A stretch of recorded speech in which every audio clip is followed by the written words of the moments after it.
আমি যেই না বাড়িতে পা দিয়েছি অমনি বাড়ির মালকিনের গলা ফাটানো চিৎকার আমার কানে ভেসে এলো। সেই আওয়াজ শুনে আমি দৌড়ে বাড়ির ভেতরে ঢুকতেই এমন এক দৃশ্য দেখলাম যা দেখে ভয়ে আমার বুকের রক্ত হিম হয়ে গেল। আমাদের ভাড়া বাড়ির মালকিনের সঙ্গে আমার স্বামী জোর করে অশালীন আচরণ করার চেষ্টা করছিল। আর কী কারণে সে এমন একটি জঘন্য কাজ করতে যাচ্ছিল সেই কারণটা যদি আপনারা শোনেন আপনারাও অবাক হয়ে যাবেন। মানুষ যে কতটা নিচে নামতে পারে তা ভাবলেও শরীর শিউরে ওঠে। আসলে আমি ছিলাম এক সাধারণ গ্রামের মেয়ে এবং আমার যার সাথে বিবাহ হয়েছিল সে শহরের ট্যাক্সি চালাতো। তার নাম ছিল রতন। আমাদের বিয়ের প্রায় 1 বছর কেটে গিয়েছিল, কিন্তু আমার স্বামী আমাকে তার সাথে শহরে নিয়ে আসতে কিছুতেই রাজি ছিল না। আমি অনেক অনুরোধ করার পর অবশেষে বিয়ের 1 বছর বাদে সে আমাকে শহরে নিয়ে আসে। কিন্তু শহরে আনার পরেও তার অদ্ভুত আচরণ বদলায়নি। সে সবসময় আমাকে লম্বা ঘোমটার আড়ালে আমার মুখ লুকিয়ে রাখতে বাধ্য করত। যখন আমার স্বামী বাড়িতে থাকতো না তখন আমি কিছুটা স্বস্তির নিঃশ্বাস ফেলতাম, একটু স্বাধীনভাবে থাকতাম। কিন্তু সেই বাড়িতে পা রাখার সাথে সাথেই আমাকে ওই অবস্থায় দেখলে আমার ওপর প্রচণ্ড চিৎকার শুরু করে দিত আর বলতো, এটা তোমার গ্রাম নয়, এটা শহর। এখানে সবসময় নিজেকে আপাদমস্তক ঢেকে রাখবে। আসলে আমি চেহারায় বেশ সুন্দরী ছিলাম, আর সেই কারণেই হয়তো আমার স্বামী সবসময় একটা অজানা ভয়ে ভুগত। তার মনে হতো আমার সুন্দর মুখ দেখে যদি অন্য কোনো পুরুষের মনে খারাপ চিন্তা আসে, তাই সে আমাকে সবসময় ঘুমটা দিয়ে মুখ ঢেকে রাখতে নির্দেশ দিত। কিন্তু আমরা যে বাড়িতে ভাড়া থাকতাম সেই বাড়ির মালকিনও দেখতে অত্যন্ত রূপবতী ছিলেন। তিনি নিজেকে খুব সুন্দরভাবে গুছিয়ে রাখতেন এবং সবসময় পরিপাটি হয়ে থাকতেন। তিনি প্রায়শই হাতকাটা ও পিঠ খোলা ব্লাউজ পরতেন। এমনকি ওই বৌদির ব্লাউজের পিছনের অংশ এতটাই খোলা থাকত যে তার মসৃণ পিঠ আর কোমর স্পষ্ট দেখা যেত। তিনি খুব পাতলা শাড়ি পরতেন, আর সেই শাড়ির স্বচ্ছতার কারণে তার ভেতরের ব্লাউজটি ফুটে উঠত। অন্যদিকে আমি যেভাবে শাড়ি পরতাম তাতে কোমর বা পিঠ তো দূরের কথা, আমার মুখটিও কাপড়ের আড়ালে ঢাকা থাকত। ওই বাড়ির মালিক ও মালকিন দুজনেই খুব অমায়িক স্বভাবের ছিলেন। তাদের দুজনের মধ্যেকার গভীর ভালোবাসা দেখে আমার খুব ভালো লাগত। অথচ আমার স্বামী আমাকে শহরে নিয়ে আসার পর আমার সাথে যে ধরনের দুর্ব্যবহার শুরু করেছিল তা শুনলে আপনাদেরও আত্মা কেঁপে উঠবে। একদিন বাড়ির মালিক আমাদের ঘরে এসেছিলেন আমার স্বামীর সঙ্গে বাড়ি সংক্রান্ত কিছু বিষয়ে কথা বলতে। সেই সময় আমার স্বামী রুটি কাটছিল আর আমি রান্নাঘরে ব্যস্ত ছিলাম। তখন আমার স্বামী আমার নাম ধরে ডেকে বলল, মিতা, একটা আলাদা প্লেটে আরও 2টো রুটি নিয়ে এসো। স্বামীর কথা মতো আমি রান্নাঘর থেকে রুটির থালাটা নিয়ে বের হতেই দেখলাম বাড়ির মালিক আমার স্বামীর সঙ্গেই বসে আছেন।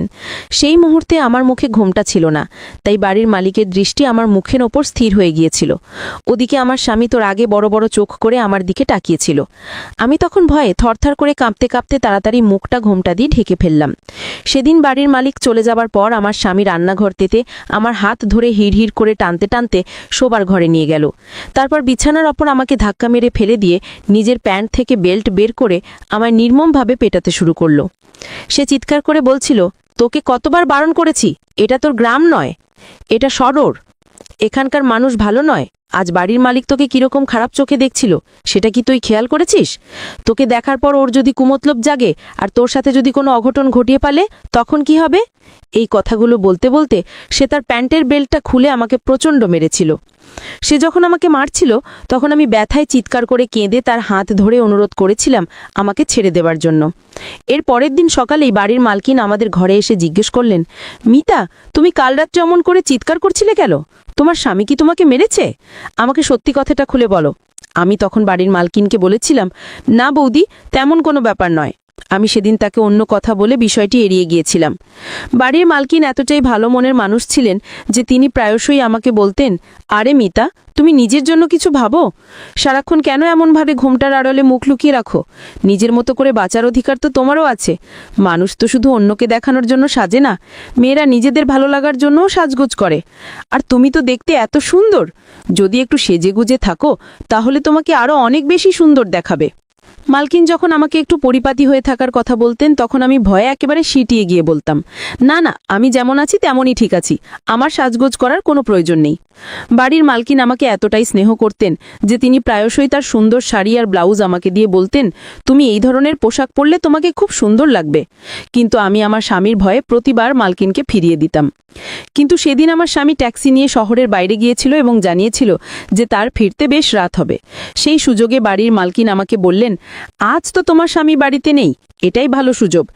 আজ আমি তোমাকে খুব সুন্দর করে সাজিয়ে বাইরে বেড়াতে নিয়ে যাব। আমরা দুজনে মিলে খুব কেনাকাটা করব, দেখবে তোমার খুব ভালো লাগবে। আর আমি খুব ভালো করেই জানি যে তোমার স্বামী তোমার উপর অত্যাচার করে। কেন করে সেটাও আমার অজানা নয়। তোমার স্বামী চায় তুমি সারা জীবন লম্বা ঘোমটা টেনে ঘরের কোণে বসে থাকো। আমি জানি সে তোমাকে বাড়ির বাইরেও যেতে দিতে চায় না। কিন্তু তোমারও তো ইচ্ছে করে আমাদের মতো একটু সেজে গুজে বাইরে ঘুরতে, তাই না? তাই আজ আমি তোমার কোনো অজুহাত শুনব না। আজ আমি তোমাকে নিজের হাতে সুন্দর করে সাজাবো। সেদিন কি হলো জানি না, বাড়ির মালকিনের কথাগুলো শুনে আমার মনের ভেতরেও একটা আশা জেগে উঠল। আমারও মনে হলো আমিও তাদের মতো করে সেজেগুজে একটু বাইরের পৃথিবীটা ঘুরে দেখি। তাই সেদিন বাড়ির মালকিনের কথা মেনে নিয়ে তার মতোই সুন্দর করে সেজেগুজে তার সাথে বাইরে ঘুরতে বেরিয়েছিলাম। বাড়ির মালকিন তার একটা হাত কাটা আর পিঠ খোলা ব্লাউজ আমাকে পরতে দিয়েছিলেন। সেই ব্লাউজটা পরার পর আমার পুরো হাত আর পিঠ দেখা যাচ্ছিল, কিন্তু ওই শাড়িটা পরে আমাকে সত্যিই ভীষণ সুন্দর লাগছিল। তারপর সেদিন মালকিনের সাথে সেজেগুজে বেরিয়ে খুব ঘুরলাম।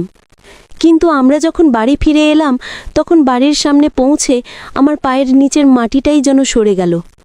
আমি দেখলাম আমার স্বামী বাড়ির দরজার সামনেই দাঁড়িয়ে আছে এবং ফোনে কাউকে জিজ্ঞেস করছে, মিতা কি আপনাদের বাড়িতে গেছে? তখনই আমি বুঝতে পারলাম যে আমার স্বামী বাড়িতে ফিরে আমাকে দেখতে না পেয়ে আশেপাশের সবাইকে ফোন করে আমার খোঁজ করছে।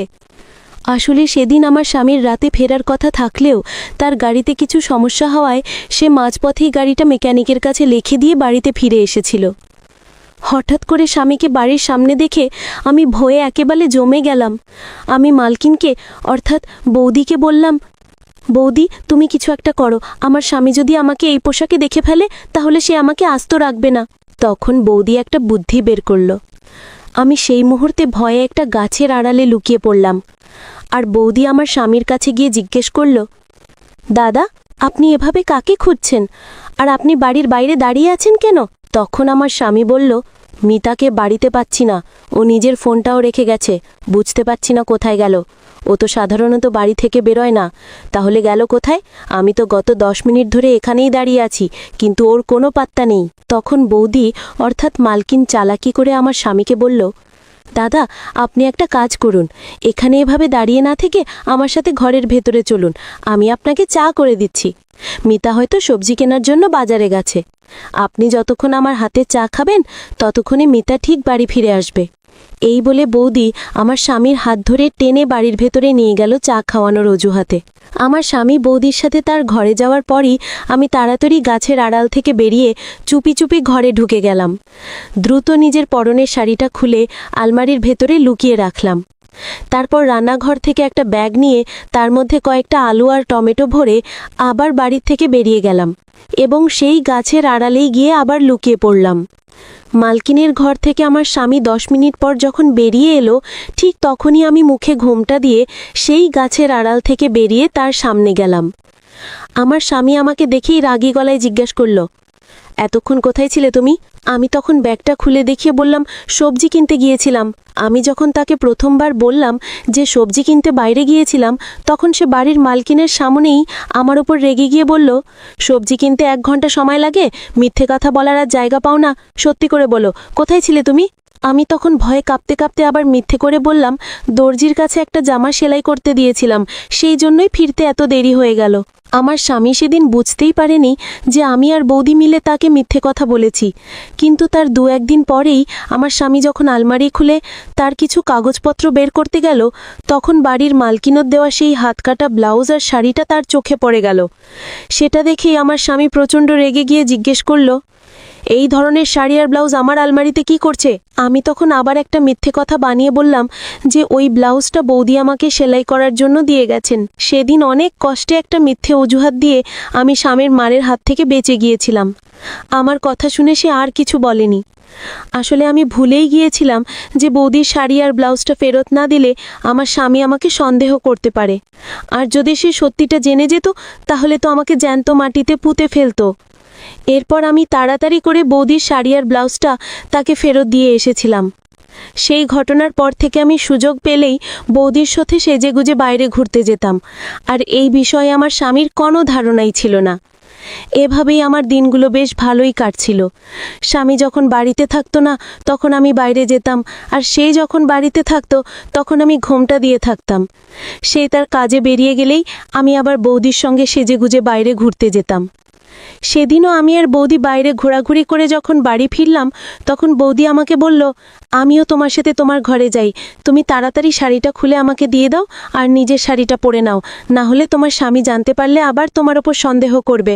এরপর আমরা দুজন যখন ঘরের ভেতরে পা রাখলাম তখন আমার মাথায় যেন আকাশ ভেঙে পড়ল, কারণ আমার স্বামী ঘরের বিছানাতেই বসেছিল, আর সে আমাকে আর বৌদিকে দেখে একটা শয়তানি হাসি দিয়ে বলল, তুই কি ভেবেছিলিস এভাবে মিথ্যে কথা বলে হাত কাটা ব্লাউজ পরে বাইরে ঘুরে বেড়াবি আর আমি কিছুই জানতে পারবো না? তারপর সে বিছানা থেকে উঠে এসে আমার চুলের মুঠি ধরে বলল, এভাবে নিজের পিঠ আর পেট দেখিয়ে বাইরের ছেলেদের নিজের দিকে টানার জন্য বাইরে যাস, তাই না? সেই যখন আমার চুলের মুঠি ধরেছিল তখন বাড়ির মালকিন আমার স্বামীর হাত ধরে বলল, মিতাকে ছেড়ে দিন, ওকে এভাবে মারার কোনো অধিকার আপনার নেই। আমার স্বামী তখন আরও বেশি রেগে গিয়ে বাড়ির মালকিনকে বলল, তুমি এখান থেকে বেরিয়ে যাও। আমাদের দুজনের মাঝে কথা বলার কোনো অধিকার তোমার নেই। আর আজ যা কিছু হচ্ছি তার জন্য একমাত্র তুমিই দায়ী। তুমি আমার বউকে খারাপ রাস্তায় নিয়ে গেছো। এরপর সে বৌদিকে আমাদের ঘর থেকে বের করে দিয়ে দরজা বন্ধ করে দিল। তারপর সে আমাকে প্রচণ্ড মেরেছিল, আমার গলা টিপে ধরেছিল, যার ফলে আমার গলার দাগ হয়ে গিয়েছিল। আমাকে মারার পর সে সোজা বাড়ির মালকিনের ঘরে ঢুকে তার গলা টিপে ধরে বলল, তোমার এত সাহস হয় কি করে আমার বউকে নিজের মতো বেহায় আর নির্লজ্জ বানানোর? তোমাদের তো লজ্জা শরমের বালাই নেই। তোমরা তো পোশাক ছাড়াও বাইরে চলে যেতে পারো, তাই বলে কি তুমি আমার বউকেও তোমার মতো বানাবে? তখন বাড়ির মালকিন আমার স্বামীর গালে সজোরে একটা চড় মেরে বলল, তোর সাহস হয় কি করে আমার ঘরে ঢুকে আমাকে এভাবে স্পর্শ করার? এই বলে বাড়ির মালকিন আমার স্বামীকে ধাক্কা দিয়ে নিজের ঘর থেকে বের করে দিয়েছিল। ওই ঘটনার 2 দিন পর আমার স্বামীর মোবাইলে আমি যা দেখেছিলাম তাতে আমার মাথা ঘুরে গিয়েছিল, কারণ আমার স্বামী লুকিয়ে নিজের মোবাইলে একটি মেয়ের ভিডিও দেখছিল। আমি যখন তার কাছে গেলাম তখন ওই মেয়েটির মুখ দেখে আমার পায়ের নিচের মাটিটাই যেন সরে গেল। আমার স্বামী যে মেয়েটির ভিডিও দেখছিল সে আর কেউ নয়, আমাদের বাড়ির মালকিন। আসলে বাড়ির মালকিন যখন স্নান সেরে এসে পোশাক ছাড়া অবস্থায় নিজের শরীরে ক্রিম লাগাচ্ছিলেন, সেই সময় আমার স্বামী জানালার ফাঁক দিয়ে নিজের মোবাইলে বৌদির সেই অবস্থার ভিডিও করে রেখেছিল। আমি যখন আমার স্বামীকে বলেছিলাম, তোমার লজ্জা করে না আমাদের বাড়ির মালকিনের এমন অবস্থার ভিডিও নিজের মোবাইলে তুলে রেখেছ? আমি এক্ষুনি সব কথা মালকিনকে গিয়ে বলে দেব, না হলে তুমি এক্ষুনি নিজের মোবাইল থেকে বৌদির ভিডিওটা ডিলিট করো। আমি যখন স্বামীকে এই হুমকি দিয়েছিলাম তখন সে আমাকে প্রচণ্ড মেরেছিল এবং ঘরের ভেতরে দড়ি দিয়ে বেঁধে রেখেছিল। সে বলেছিল, তোর ওই মালকিন আমাকে অপমান করেছে, আমাকে চড় মেরেছে, এর প্রতিশোধ আমি নিয়েই ছাড়ব। এই কথা বলে আমার স্বামী বৌদির ঘরে গিয়ে তার সেই ভিডিওটি দেখিয়েছিল। তখন বৌদি বলেছিল, ওই ভিডিওটি যদি আমার স্বামী তার মোবাইল থেকে ডিলিট না করে তাহলে তিনি থানায় গিয়ে তার নামে অভিযোগ করবেন। আমার স্বামী বাড়ির মালকিনের এই হুমকিতে আরও রেগে গিয়ে জোর করে তার শাড়ি ও ব্লাউজ খুলে তার সঙ্গে নোংরামি করার চেষ্টা করেছিল। এমনকি ব্লাউজ খোলার পর বৌদির নরম শরীরে এমনভাবে দাঁত বসিয়ে দিয়েছিল যে সেখান থেকে রক্ত বের হতে শুরু করেছিল। আমার স্বামী বৌদির সাথে আরও খারাপ কিছু করার আগেই ওই বাড়ির মালিক বাড়িতে এসে উপস্থিত হন। আসলে আমার আগেই সন্দেহ হয়েছিল যে আমার স্বামী বৌদির সাথে খারাপ কিছু করার পরিকল্পনা করছে। শুধু তাই নয়, আমি আগেই দেখে ফেলেছিলাম যে আমার স্বামী বাড়ির মালকিনের আপত্তিকর অবস্থার ভিডিও করেছে। আমি সেদিন রাতেই বাড়ির মালিককে ফোন করে সব কথা জানিয়ে দিয়েছিলাম যে আমার স্বামী বৌদির সাথে খারাপ কিছু করতে পারে এবং তারা যেন সতর্ক থাকে। যেহেতু আমি আমার স্বামীকে খুব ভালোভাবেই চিনতাম, আমি এটাও জানতাম যে বৌদি তাকে চড় মেরে অপমান করার পর সে চুপ করে বসে থাকার পাত্র নয়। আমার কথা শোনার পর সেদিন বাড়ির মালিক বাড়ির আশেপাশেই ছিলেন। এরপর বাড়ির মালকিন যখন আমার স্বামীর অত্যাচার সহ্য করতে না পেরে চিৎকার ও ধস্তাধস্তি শুরু করেছিলেন, ঠিক তখনই বাড়ির মালিক ঘরের ভেতরে ঢুকে আমার স্বামীকে বেদম মেরেছিলেন। তিনি বলেছিলেন, তুই একটা অত্যন্ত নিচু মনের মানুষ। আমি স্বপ্নেও ভাবতে পারিনি যে তুই আমার স্ত্রীকে স্পর্শ করার সাহস করবি।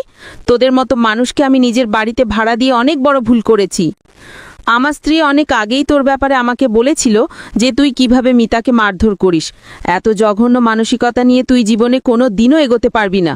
আর তোর মতো কিছু মানুষের জন্যই মেয়েরা নিজেদেরকে কোথাও সুরক্ষিত মনে করে না। তুই যে মেয়েদের পোশাক নিয়ে কথা বলিস, যে মেয়েরা ছোট পোশাক পরে শুধু ছেলেদের আকর্ষণ করার জন্য, এটা তো সম্পূর্ণ ভুল ধারণা। অনেক মেয়ে নিজেদের ভালো লাগার জন্য সুন্দর পোশাক পরে। তার মানে এই নয় যে ছোট পোশাক পরা প্রত্যেকটা মেয়েই খারাপ। কিছু খারাপ যেমন থাকে, তেমন অনেক ভালো মেয়েও থাকে। আমার স্বামী তো জানতই না যে আমি আগে থেকেই সবকিছু বাড়ির মালিককে বলে রেখেছিলাম। এরপর বাড়ির মালিক যখন তাকে পুলিশের হাতে তুলে দেওয়ার হুমকি দিলেন, তখন আমার স্বামী বাড়ির মালিক ও মালকিনের পা ধরে ক্ষমা চাইতে শুরু করলো। এমনকি বাড়ির মালকিন যখন বললেন যে একে পুলিশের হাতে দিতেই হবে, এই শয়তানটাকে আমি কোনোদিনও ক্ষমা করতে পারবো না, তখন আমার স্বামী আমার পা ধরে বলল, মিতা, তোমার তো মালকিনের সাথে ভালো সম্পর্ক, তুমি মালকিনকে বলো সে যেন আমাকে ক্ষমা করে দেয়। আমি কালকের মধ্যে এই বাড়ি ছেড়ে গ্রামের বাড়িতে চলে যাব। আমি অনেক বড় ভুল করে ফেলেছি, এই ভুল আর কখনো হবে না। আমিও তখন নিরুপায় হয়ে আমার স্বামীকে ক্ষমা করেছিলাম এবং মালকিনের কাছে হাত জোড় করে অনুরোধ করেছিলাম যেন তিনি আমার স্বামীকে একবারের জন্য ক্ষমা করে দেন। আমারও খুব ইচ্ছা ছিল যে আমার স্বামীকে পুলিশের হাতে তুলে দিই, কিন্তু আমিও যেহেতু অসহায় ছিলাম, তাই আমার আর কিছুই করার ছিল না। বাধ্য হয়েই তাকে ক্ষমা করতে হয়েছিল। ওই সময় বাড়ির মালকিন আমাকে বলেছিলেন, মিতা, তুমি ওই শয়তানটার জন্য আমার কাছে ক্ষমা চাইছো? যে শয়তানটা তোমাকে সামান্য কারণে মারধর করে, যে তোমার কাছ থেকে তোমার সমস্ত স্বাধীনতা কেড়ে নিয়েছে, যে তোমাকে নিজের মতো করে বাঁচতে দেয় না, তুমি তার জন্য ক্ষমা চাইছো? তুমি কি এমন একজন মানুষের সঙ্গে সারা জীবন থাকতে পারবে? আমি তখন মালকিনকে বলেছিলাম, মালকিন, আমি গ্রামের মেয়ে, আমার বাবা মা খুব অসহায়, তারা খুব কষ্টে নিজেদের খাবার জোগাড় করেন। তাই আমি যদি আমার স্বামীকে পুলিশের হাতে দিয়ে দিই, তাহলে আমার জীবনটা কিভাবে চলবে? তাই আমার কাছে আর কোনো উপায় নেই। আমি আমার স্বামীকে শেষ একটা সুযোগ দিতে চাই। এরপরেও যদি সে আমার সাথে এমন খারাপ ব্যবহার করে, তাহলে আমি তাকে ছেড়ে দিতে এক মুহূর্ত ভাবব না। এরপর মালকিন আমাকে বলেছিলেন, তোমার যদি ভবিষ্যতে কোনো অসুবিধে হয়, তাহলে অবশ্যই আমাকে ফোন করে জানাবে, আমি তোমাকে সাহায্য করব। এর পরের দিন সকালেই আমি মালকিনের বাড়ি ছেড়ে দিয়ে আমার স্বামীর সঙ্গে গ্রামের বাড়ির উদ্দেশ্যে রওনা হয়েছিলাম। গ্রামের বাড়িতে আসার পর আমার স্বামীর স্বভাবে বেশ কিছুটা পরিবর্তন এসেছিল। আমি গ্রামের বাড়িতে আসার পরেও মালকিনের সঙ্গে যোগাযোগ রেখেছিলাম, আর তার সাথে রোজ ফোনেই কথা বলতাম। আমার স্বামী আগের চেয়ে নিজেকে অনেক বদলে ফেলেছে। গ্রামে আসার পর সে আমাকে কোথাও ঘুরতে নিয়ে গেলে আমার মুখে আর লম্বা ঘোমটা দিত না। এখন আমি আমার স্বামীর সঙ্গে মোটামুটি ভালোই আছি। শহর থেকে গ্রামে ফিরে আসার পর থেকে সে এখন পর্যন্ত আমার গায়ে একবারও হাত তোলেনি। তবে সে যদি ভবিষ্যতে কোনো দিনও আমার গায়ে হাত তোলে, তাহলে কিন্তু আমি তাকে ছেড়ে অবশ্যই আমার বাবা মায়ের কাছে ফিরে যাব। বন্ধুরা, আজকের গল্পটি এখানেই শেষ করছি। গল্পে কোনো ভুল ত্রুটি হয়ে থাকলে ক্ষমা করে দেবেন। গল্পটি ভালো লাগলে অবশ্যই লাইক, শেয়ার এবং সাবস্ক্রাইব করতে ভুলবেন না। ধন্যবাদ।